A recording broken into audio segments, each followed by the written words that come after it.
Magandang umaga mga bata.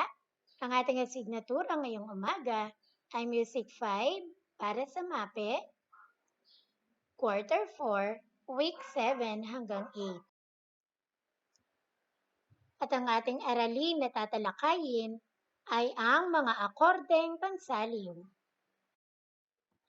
Para sa ating most essential learning competency, nakagagamit ng instrumentong pansaliw sa simpleng pangunahing akorde tulad ng triad. Para sa bahaging panimula, mga akordeng pansaliw sa awit. Ang harmonya ay ang pagkakatugma-tugma at pagkakabagay-bagay ng sunod-sunod na daloy ng pangkat ng mga himig na sabay-sabay tinutugtog o inaawit ng dalawa o higit pang mang-aawit. Ang dalawa o higit pang tono na sabayang inaawit o tinutugtog ay nagdudulot ng magandang armonya. Pansinin ang mga sumusunod na armonya. Sa melodiya, isang tono lamang ang maririnig sa isang pagkakataon, samantalang sa akorde ay higit sa isang tono ang maririnig sa isang pagkakataon. Sabay-sabay na tinutugtog ang mga tono. Ang sabay-sabay na tunog na ito ng akorde ay nagbubunga ng armonya. May akordeng binubuo ng dalawang tono lamang. Ang tawag dito ay dyad. Samantalang ang akorde naman na binubuo ng tatlong tono ay tinatawag na triad. Ang triad ay binubuo ng ugat, ikatlo at ikalimang tono sa mga nota sa eskala. Ang mga triad na sumusunod na eskala ay nakikilala sa mga Romanong pamilang na 1 hanggang 7.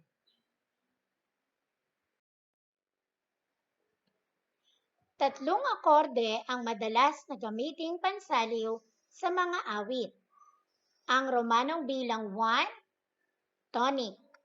Ang Romanong bilang 4, subdominant. At Romanong bilang 5, dominant.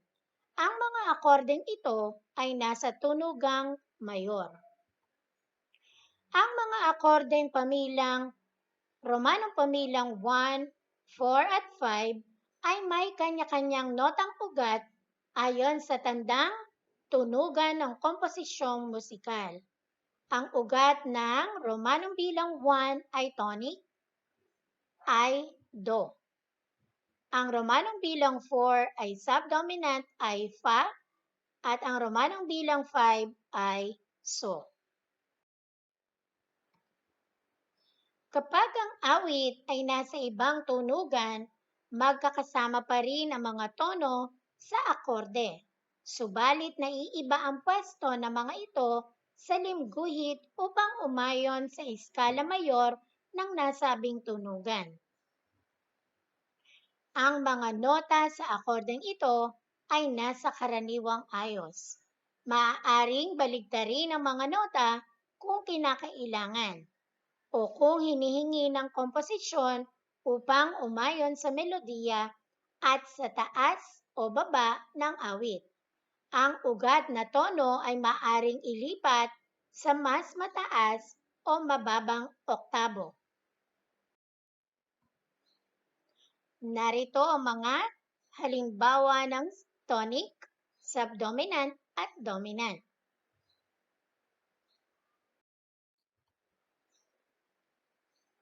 Ngayon ay ating sagutin ang mga sumusunod na mga katanungan. Gawin ito sa iyong kwaderno.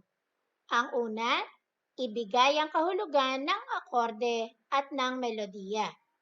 Ang ikalawa, paano nagkakaiba ang melodiya at akorde. Ikatlo, ano ang dyad at ang triad. At ang ikaapat, ano-ano ang tatlong akorde na madalas ipangsaliw sa mga awitin. At ang ikalima, iguhit o ang mga notang bumubuo sa akordeng tonic, subdominant, at dominant. Ngayon ay ating bigyang kasagutan ang mga katanungan. Para sa unang bilang, ang aking halimbawang sagot, ang akorde ay mayroong higit sa isang tono. Ang melodiya ay mayroong isang tono lamang. Para sa ikalawang bilang, ang aking kasagutan, sa melodiya, isang tono lamang ang maririnig sa isang pagkakataon. Samantalang sa akorde, ay higit sa isang tono ang maririnig sa isang pagkakataon. At ang aking kasagutan sa ikatlong bilang, ang dyad ay 2 tono lamang, ang triad naman ay may 3 tono. At ang aking kasagutan sa ikaapat na tanong, 3 akorde ang madalas na gamiting pansaliw sa mga awitin. At narito ang aking kasagutan sa ikalima.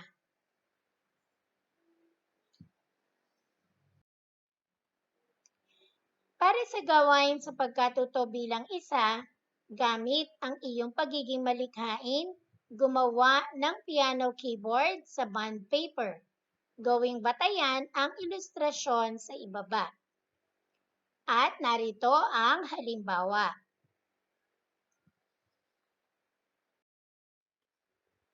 Para naman sa gawain sa pagkatuto bilang 2, pag-aralan ang awiting Row, Row, Row Your Boat sa tulong ng iyong kapatid o magulang, subukang tipain sa piano o tugtugin sa gitara ang melodiya at maaari ding gamitin ang piano up sa cellphone o -1. Magsanay at itanghal ang sinanay na awitin, mag-voice record o i-video ang gawain at ipadala sa guro. Isaalang-alang ang sumusunod na pamantayan sa ibaba. At narito ang awitin na Row, Row, Row Your Boat. Maaari ninyong gamitin ang rubrics o pamantayan sa pagmamarka. Mayroon tayong mga pamantayan na maayos at inawit sa tamang tempo, melodiya ang awitin. Ikalawa na ipakita ang armonya na may 3 bahaging round.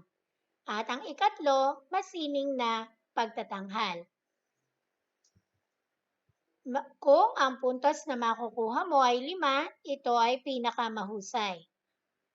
4, mahusay. Ikatlo, or 3 puntos katanggap-tanggap, 2 puntos mapaghuhusay pa, at ang unang puntos nangangailangan pa ng pagsasanay. At narito ang halimbawang pag-awit ng Row, Row Your Boat gamit ang piano.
Para naman sa gawain sa pagkatuto bilang 3, awitin ang Bahay Kubo at tugtugin sa akordeng pansaliw.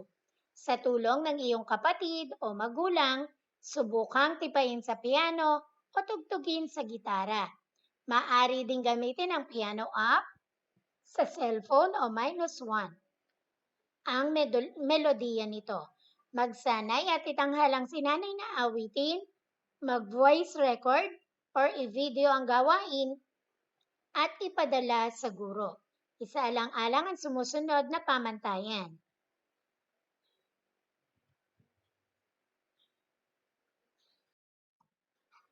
At narito ang rubrics na maaari mong gamitin para sa pagmamarka. Muli, ito ay may mga pamantayan. Una, maayos at inawit sa tamang tempo ang awitin. Ikalawa, na ipakita ang armonya na may 3 bahaging round. At ang ikatlo ay masining na pagtatanghal. So mayroon tayong mga puntos na pinakamahusay, mahusay, katanggap-tanggap, mapaguhusay pa at nangangailangan pa ng pagsasanay. Para naman sa gawain sa pagkatuto bilang 4, subukang hingi ng tulong ng katatandang kapatid, guardian, o magulang, mag-download ng piano keyboard app sa cellphone, maaari ding gumamit ng laruang piano o ang ginawa mong improvised piano keyboard. Tugtugin ang akordeng tonic, subtonic, at dominant. Magsanay at itanghal ang sinanay na gawain, i-video ang gawain at ipadala sa guro. Isaalang-alang ang sumusunod na pamantayan. So muli, narito ang mga pamantayan sa gawain sa pagkatuto bilang 4. At ang unang pamantayan, maayos na natugtog ang akorde tonic, subtonic, at dominant. Ang ikalawa, na ipakikita ang kakayahan na tumugtog ng simple or improvised na instrumento. Ikatlo, na ipakikita ang pagiging malikhain at mapamaraan. So muli, ang pinakamahusay na puntos ay 5, mahusay ay 4, katanggap-tanggap 3, 2 ang mapaguhusay pa at 1 kung nangangailangan pa ng pagsasanay. Para naman sa gawain sa pagkatuto bilang 5, pumili ng isang simpleng awitin. Saliwan ito ng anumang tugtog mula sa instrumento o kaya naman ay maaaring gumamit ng -1. Magsanay at itanghal ang sinanay na awitin.